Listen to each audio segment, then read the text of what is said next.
कपड़ा नहीं है, मात्र वो एक छोटा सा मेरे दोस्त, लाखों की कुर्बानी ने उस तिरंगे को सींचा है और आज इस तिरंगे का मान हमारी जिम्मेदारी है। दिल में जोश है, खून में रवानी है, मुल्क की पहचान है तिरंगे में। ना झुका है ना झुकने देंगे, हमारी जान है तिरंगे में। घर घर तिरंगा, हर घर तिरंगा, घर घर तिरंगा, हर घर तिरंगा।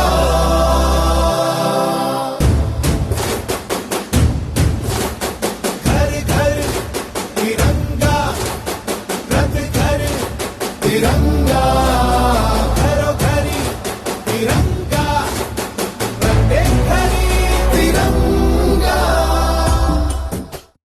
आज़ादी की 75वीं वर्षगांठ के अवसर पर देश में आज़ादी का अमृत महोत्सव मनाया जा रहा है और इसी क्रम में हर घर तिरंगा अभियान की शुरुआत हो चुकी है। संसद टीवी भी आपसे अपील करता है कि आप भी अपने घर तिरंगा लगाकर आज़ादी का जश्न मनाएं। हेलो इंडिया, मैं हूं प्रतिबिंब शर्मा। और आइए सबसे पहले ये जान लेते हैं कि आज हेलो इंडिया में आपके लिए क्या है खास। हेलो इंडिया हाइलाइट्स के जरिए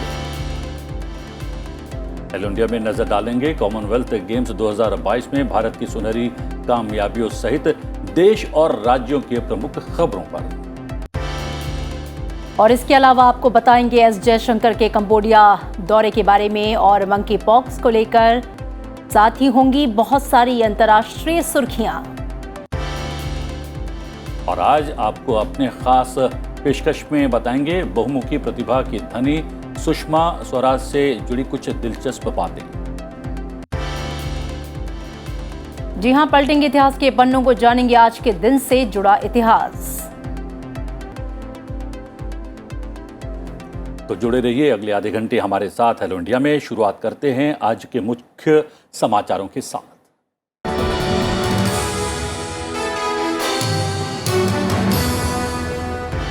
आज संसद भवन में उपराष्ट्रपति चुनाव के लिए मतदान होगा।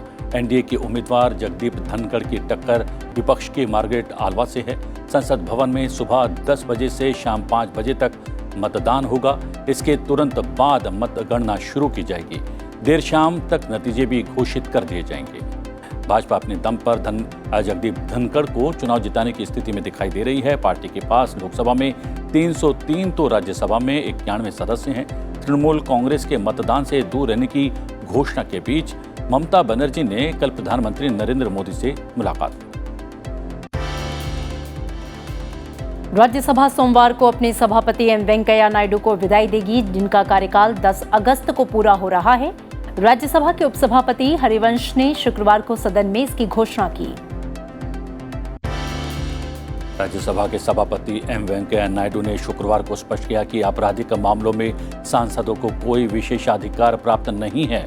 सिविल मामलों में जरूर उच्च सदन के सदस्यों को कुछ विशेष अधिकार मिले हुए हैं।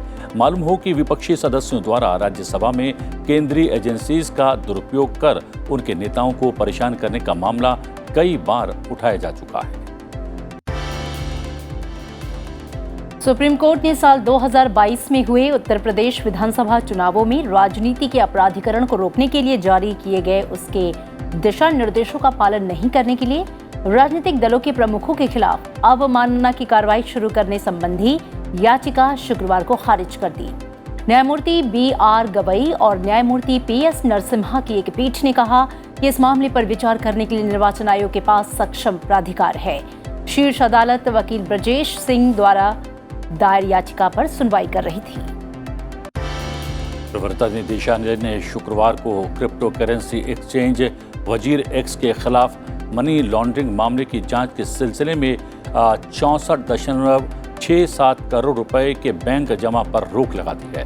क्रिप्टो एक्सचेंज के खिलाफ एजेंसी की जांच भारत में चल रही चीन की कई कर्ज देने वाली ऐप के खिलाफ जारी जांच से जुड़ी है। ईडी ने पिछले वर्ष वजीर एक्स पर विदेशी मुद्रा प्रबंधन अधिनियम का उल्लंघन करने का आरोप लगाया था। केंद्रीय स्वास्थ्य मंत्रालय की ओर से जारी आंकड़ों के अनुसार देश में संक्रमण से 70 और लोगों के मौत की पुष्टि हुई है और मृतकों की जो संख्या है वो बढ़कर 5,26,600 हो गई। बर्मिंघम कॉमनवेल्थ गेम्स के 8वें दिन भारतीय रेसलर्स ने मेडल्स की बारिश कर दी। भारतीय पहलवान बजरंग पुनिया, दीपक पुनिया और साक्षी मलिक ने अपने अपने वर्ग में गोल्ड मेडल जीता, जबकि अंशु मलिक को मोहित ग्रेवाल ने भी कांस्य पदक जीतकर देश का मान बढ़ाया। कॉमनवेल्थ गेम्स 2022 में भारत अब तक 26 पदक जीत चुका है। इसमें 9 स्वर्ण, 8 रजत और 9 कांस्य पदक शामिल हैं। राष्ट्रपति, उपराष्ट्रपति, प्रधानमंत्री, लोकसभा अध्यक्ष ने ट्वीट कर विजेताओं को बधाई दी है और शुभकामनाएं दी हैं। तो ये थी राज्यों की सुर्खियों पर। अब हम डालेंगे नजर, देखते हैं राज्यवार खबरें। पश्चिम बंगाल की मुख्यमंत्री ममता बनर्जी ने दिल्ली में प्रधानमंत्री नरेंद्र मोदी से मुलाकात की। दोनों नेताओं के बीच कई मुद्दों पर बातचीत हुई और इस दौरान पश्चिम बंगाल की मुख्यमंत्री ममता बनर्जी ने विकास योजनाओं के 1 लाख करोड़ के बकाये फंड का मुद्दा उठाया। सर्वेक्षण प्रदर्शन किया जाएगा। पाली विभाग सावित्रीबाई फुले पुणे विश्वविद्यालय में आज शाम 4 बजे इसे प्रदर्शित किया जाएगा। त्रिपुरा के मुख्यमंत्री माणिक साहा आज प्रधानमंत्री नरेंद्र मोदी से मुलाकात कर उन्हें राज्य में चल रही विकास परियोजनाओं की मौजूदा स्थिति से अवगत कराएंगे। ओडिशा के मुख्यमंत्री नवीन पटनायक आज 4 दिवसीय दिल्ली के दौरे पर आएंगे। सीएम पटनायक आजादी का अमृत महोत्सव के लिए राष्ट्रीय समिति की बैठक और नीति आयोग की 7वीं गवर्निंग काउंसिल की बैठक में भी हिस्सा लेंगे। प्रवर्तन निदेशालय ने पात्रा चौल मामले में जांच के लिए शिवसेना सांसद संजय राउत की पत्नी वर्षा राउत को तलब किया है। दिल्ली के मुख्यमंत्री और आम आदमी पार्टी के राष्ट्रीय संयोजक अरविंद केजरीवाल आज से 2 दिवसीय गुजरात दौरे पर हैं। आज वो जामनगर के टाउन हॉल में व्यापारियों को संबोधित करेंगे। इसके बाद 7 अगस्त यानी रविवार को छोटा उदयपुर में एक जनसभा को भी संबोधित करेंगे। छोटा उदयपुर में वो चुनावी घोषणा भी कर सकते हैं। बिहार के सारण जिले में जहरीली शराब पीने से 11 लोगों की मौत हो गई। 30 अन्य लोग बीमार हैं और 17 लोगों की आंखों की रोशनी चली गई। धार्मिक कार्यक्रम के दौरान लोगों ने इसका सेवन किया था। इस मामले में 5 लोगों को गिरफ्तार किया गया है और 2000 लीटर से अधिक मात्रा में जहरीली शराब बरामद की गई। इस बीच प्रवर्तन निदेशालय ने 2011 में 263 चीनी नागरिकों को वीजा जारी करने में कथित अनियमितता से जुड़े धन शोधन मामले में तमिलनाडु में आधा दर्जन जगहों पर छापेमारी की है। राजस्थान के अधिकांश हिस्सों में बारिश का दौर जारी है। बीते 24 घंटों में सबसे अधिक 11 सेंटीमीटर बारिश बांसवाड़ा के कुशलगढ़ में दर्ज की गई। मौसम विभाग ने आगामी दिनों में राज्य के अधिकतर हिस्सों में हल्की से मध्यम दर्जे की बारिश और कुछ हिस्सों में भारी बारिश की चेतावनी जारी की है। और अब समय है अंतर्राष्ट्रीय सुर्खियों का। विदेश मंत्री एस जयशंकर ने आसियान भारत मंत्री स्तरीय बैठक में भाग लेने के बाद स्वदेश वापसी कर ली है। इस वार्षिक बैठक को लेकर एस जयशंकर ने ट्वीट किया कि एक छोटी और बेहद उपयोगी यात्रा के बाद कंबोडिया से प्रस्थान। आपको बता दें कि एस जयशंकर इस मंत्री स्तरीय बैठक में भाग लेने के लिए बुधवार को कंबोडिया पहुंचे थे। गुरुवार को उन्होंने कंबोडिया के प्रधानमंत्री हुन सेन से वार्ता की और विरासत संरक्षण पर निरंतर मदद का आश्वासन भी दिया। उन्होंने एक दूसरे के विचारों को साझा किया। चीन और ताइवान के बीच इजरायल ने गाजा पर मिसाइल दागने शुरू कर दिए हैं। फलस्तीनी उग्रवादी समूह के साथ कई दिनों के तनाव के बाद इजरायल ने घरेलू स्तर पर विशेष स्थिति की घोषणा की और इसके कुछ ही देर बाद गाजा ने जवाबी कार्रवाई करते हुए इजरायल पर 2 मिसाइलें दागी। गाजा पर हमले से मरने वालों की संख्या बढ़कर 4 हो गई है, तो वहीं फिलिस्तीनी मिलिटेंट ग्रुप का कहना है कि हमले में उसका कमांडर भी मारा गया। ताइवान में अमेरिकी प्रतिनिधि सभा की अध्यक्ष नैन्सी पेलोसी के दौरे से बौखलाए चीन ने शुक्रवार को भी ताइवानी क्षेत्र में युद्धक विमान भेजे। उसने शुक्रवार तड़के ताइवान क्षेत्र में 20 जंगी विमानों को भेजा। इसे देखकर ताइवान ने भी मिसाइल प्रणाली तैनात कर दी। इस बीच बीजिंग ने नैन्सी पेलोसी के ताइवान द्वीप के दौरे पर कार्रवाई करते हुए कई प्रतिबंधों की घोषणा की है। अमेरिका ने चीनी कदम को तनाव भड़काने वाला बताया है।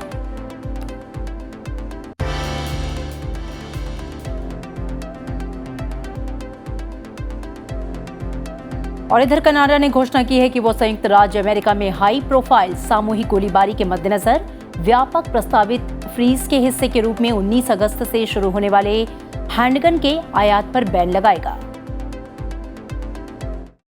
The time is now to get guns off our streets, keep them out, and bring more resources into communities.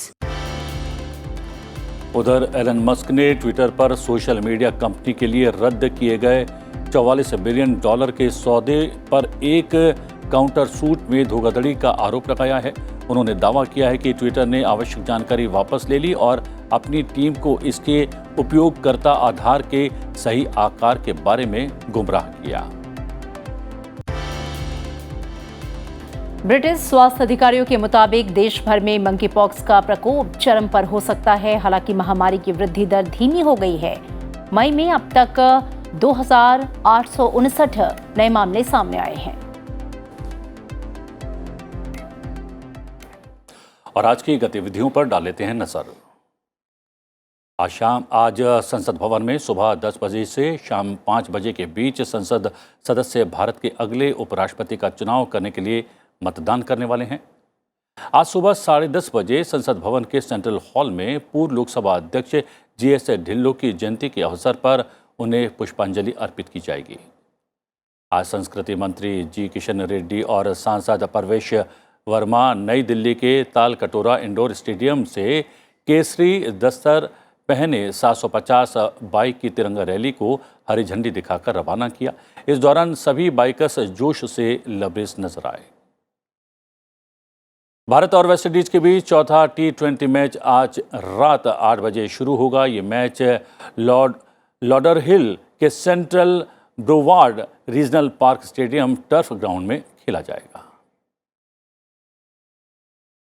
और संसद भवन परिसर में आज उपराष्ट्रपति पद के लिए मतदान शुरू होने वाला है। मतदान की शुरुआत सुबह 10 बजे से होगी, जो कि शाम 5 बजे तक चलेगी और आज ही देर शाम नतीजे आने की भी उम्मीद है।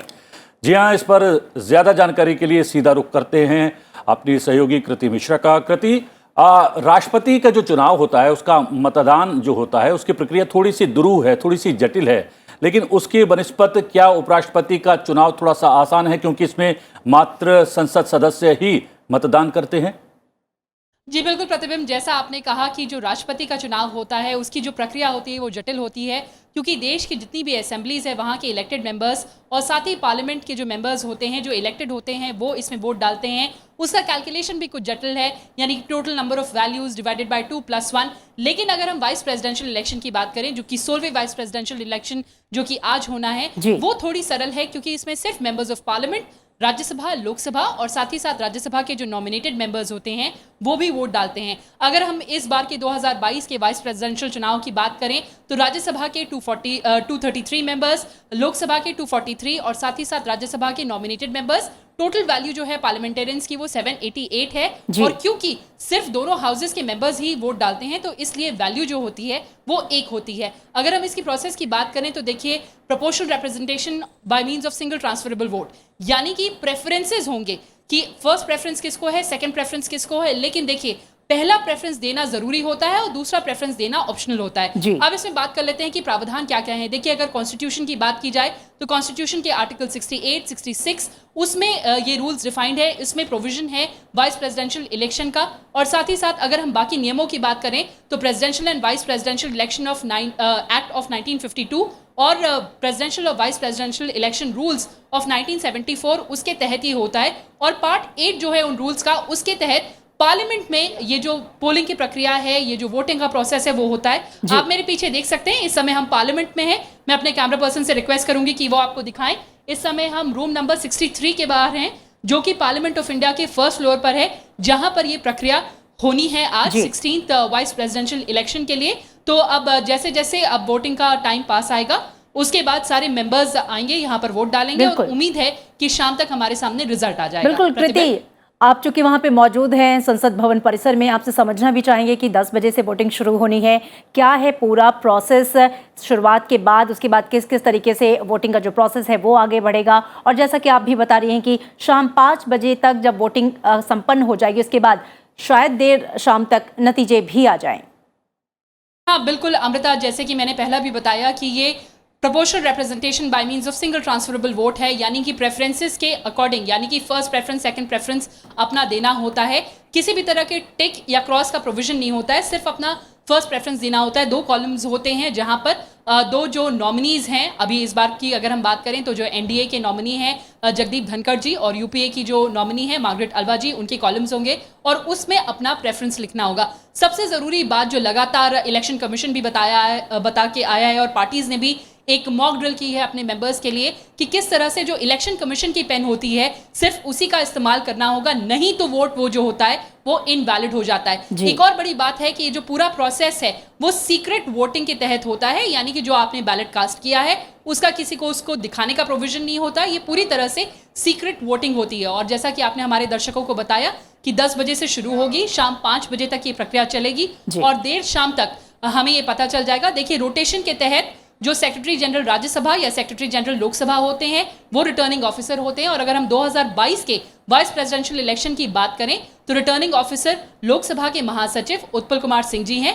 तो अब देखना होगा जैसे जैसे दिन बढ़ता है। सबसे पहले उम्मीद है कि जो एनडीए के जो भी वोटर्स हैं, जो मेंबर्स ऑफ पार्लियामेंट हैं, वो आएंगे, प्राइम मिनिस्टर आएंगे, अपना वोट कास्ट करेंगे और उसके बाद जैसा कि आपने कहा शाम तक हो सकता है, हमें उम्मीद है कि देर शाम तक हमें रिजल्ट्स पता चल जाए। जी, एक थोड़ा सा पॉलिटिकल क्वेश्चन है, क्योंकि टीएमसी ने इस मतदान प्रक्रिया में हिस्सा लेने की बात कही है, इसके क्या मायने समझे जाएं?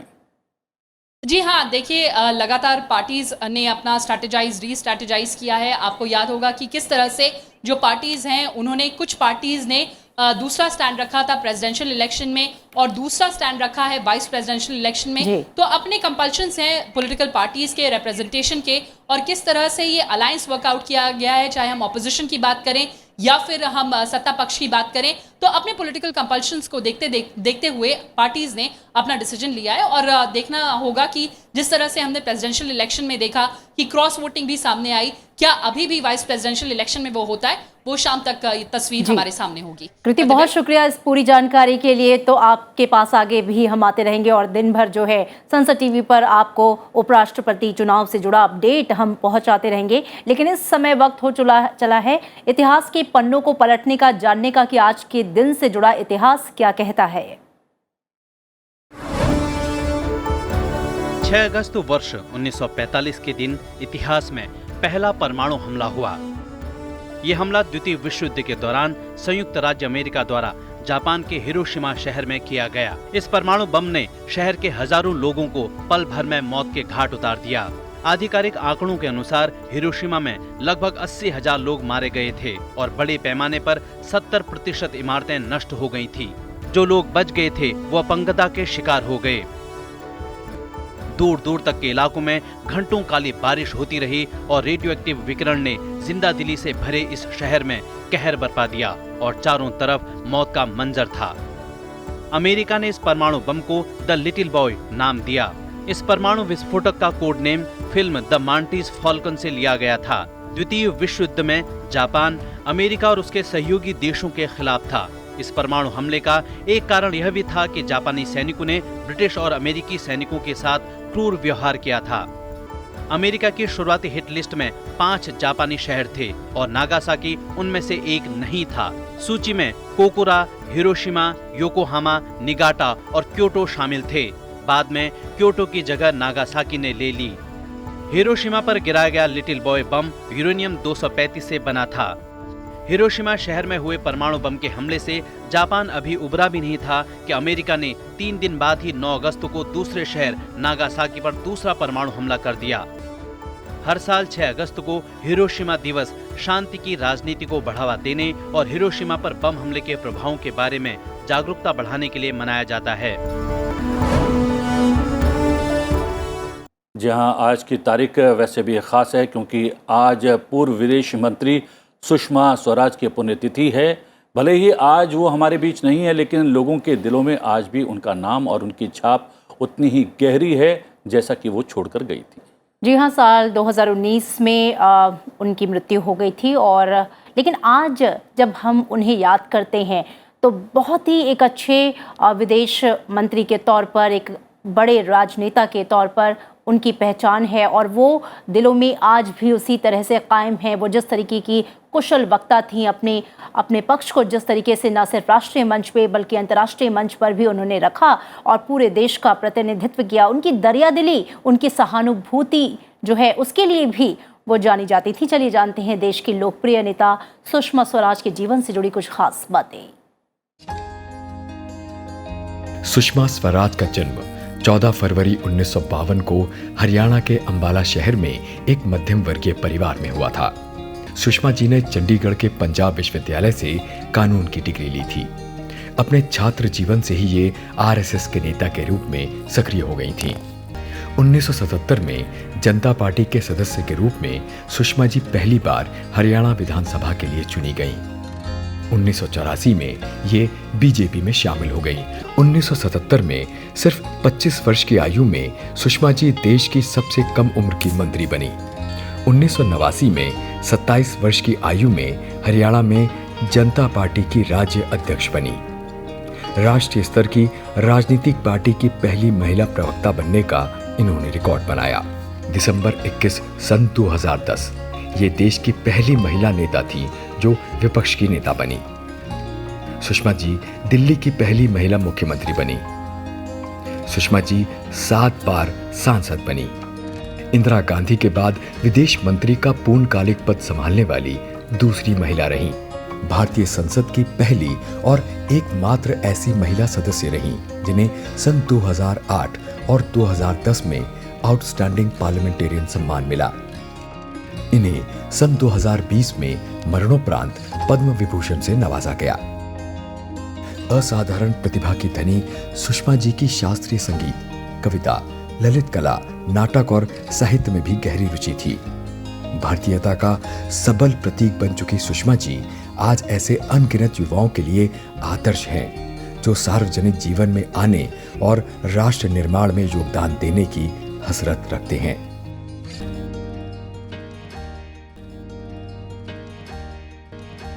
लोकसभा अध्यक्ष ओम बिरला ने सुषमा स्वराज की पुण्यतिथि पर उन्हें भावपूर्ण श्रद्धांजलि दी है। उन्होंने कहा है कि विराट व्यक्तित्व की धनी, वरिष्ठ राजनीतिज्ञ और भारत की पूर्व विदेश मंत्री स्वर्गीय सुषमा स्वराज जी की पुण्यतिथि पर उन्हें भावपूर्ण श्रद्धांजलि। सामाजिक राजनीतिक क्षेत्र में किए गए कार्यों से उन्होंने देशवासियों के दिलों में विशिष्ट स्थान बनाया। देश को उनकी कमी सदैव खलेगी।